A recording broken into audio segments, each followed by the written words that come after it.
I'm on the west side of Manhattan, Pier 96. Across the Hudson, we got Union City, New Jersey. It's been a pretty intense week.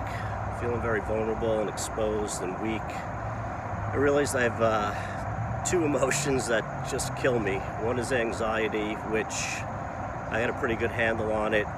It's kind of an outward push of energy, but I usually keep busy not to sit with the feelings until it overtakes me, and then I have to kind of just sit with it. And for me, anxiety, that's the only way to get through it, is to actually sit with it, feel it, and try to be productive through it. And then it kind of desensitizes the feelings, and I just keep going with it, and it gets easier over time. But at the beginning, it's definitely tough. The second one is shame, which I never understood until this week. Shame is an inward. It almost takes away all my energy and all my desire. It's paralyzing. It's humiliating, and it's embarrassing.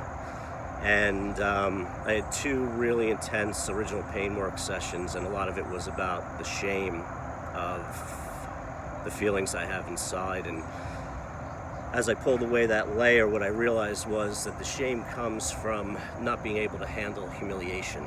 That is a tough one for me, and I've never known it, and it has caused serious reactions throughout my life. And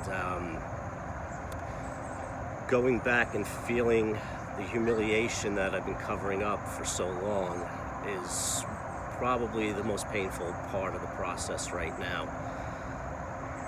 There's just a humiliation in it, and there's a disdain for myself in that place inside. And what I'm coming to realize now is that it was that little kid that experienced humiliation that has never healed, and I'm not that little kid anymore. And I have to dissociate from the feelings of the shame and humiliation so that I'm not triggered and not a walking reaction.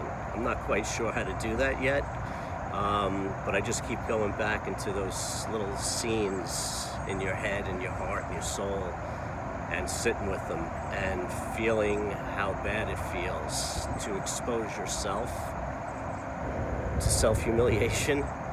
And once I'm able to accept my own internal humiliation, the shame will slowly start to dissipate. It's very difficult to be standing here right now, kind of admitting this to myself and to you.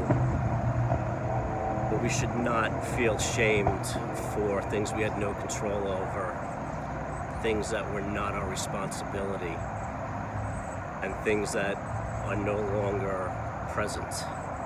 They're in the past. And we have to kind of just break up with ourselves.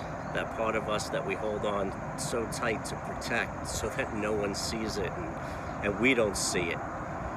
Because if we hide it, we feel better on a certain level, but it starts to dictate who we are, what we do, and how we relate to other humans. And when you can clear that path and expose yourself not only to you, but to others who you feel safe exposing it to, you build a foundation and a confidence about what had happened, and you realize that you don't have to carry it forward. You don't have to carry it today, and you don't have to let it define you. And I hope all this made sense, because I don't really have a handle on it yet, but it was feeling really important inside, so I figured I would share. And again, with the weather, kind of hoping the sun comes out. I want to hit the park, and the park's just always so much better when the sun is shining. But for now, it's Union City, New Jersey. All right, have a good day. Thanks. Bye-bye.